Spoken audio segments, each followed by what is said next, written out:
D.C.'s police force deepened. President Trump's attorney general is further cementing the administration's hold on the city. Here are 4 things to know right now. Today marks 1 week since the increase in federal law enforcement began in the district. And as we just mentioned, hours ago, Attorney General Pam Bondi put DEA head Terry Cole in charge of the D.C. Police Department. Now, this comes after an order yesterday directing MPD officers to go further in assisting immigration and customs enforcement agents. And all of this is unfolding as D.C. Mayor Muriel Bowser is out of town. Now, she will return to D.C. today after tending to a family obligation yesterday in Martha's Vineyard.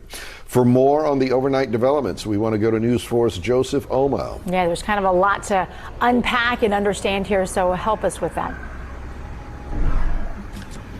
Lots of twists and turns to this story this week, guys. Okay, so who has the top job at the D.C. Police Department right now? That is a complicated question with a complicated answer. Here's what we know. U.S. Attorney General. We're talking about Pam Bondi. She's apparently handing over the reins at the D.C. Police Department, not to the current chief of police, Pamela Smith, but to this man, Terry Cole, who is currently the head of the DEA, the Drug Enforcement Administration.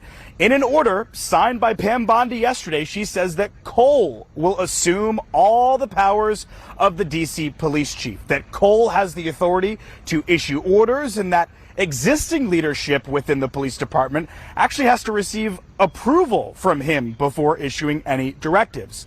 Now, here's where things get even more complicated, guys. We do have a response from the mayor on this. As you can imagine, she is not happy. She posted an opinion from D.C.'s attorney general, right? We have our own attorney general here in D.C., Brian Schwab, who says that all of this is unlawful and that the mayor indeed has control over the police department right now. If you are scratching your head and you don't seem to understand what's going on, you are not alone. We're going to be asking for clarity throughout the day as to what is going on here. But safe to say, not a good position to be in when there is a literal power battle for a police department. You have the local D.C. government saying it's ours, and then the federal government saying it's theirs. So we'll keep you updated. What a dynamic, guys.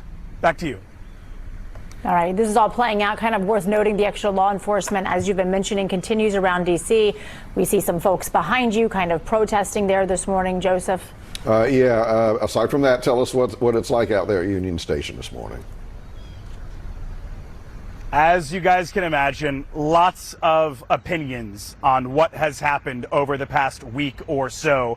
I understand that we're showing you some video right now of what Union Station has looked like this week. This is some video that we shot just yesterday afternoon during the busy evening rush, and you see there National Guard. We understand that 815 National Guard have been activated across the district, and while they are in their typical camouflage uniforms, we are told that they are not armed and that they do not have weapons in their vehicles. They are just here to kind of beef up the presence and assist in the law enforcement that we're seeing across the district. But right now this morning, if you guys can come back out to us live at Union Station, I mean, there's, obviously some protesting going on. There's also that same police presence that we saw last week at the exact same time on Friday. Hey, buddy, how you doing? All right. What's up, man? So Morning, lots of diverse opinions, guys, on what's happening in D.C. I'll send it back to you. All right.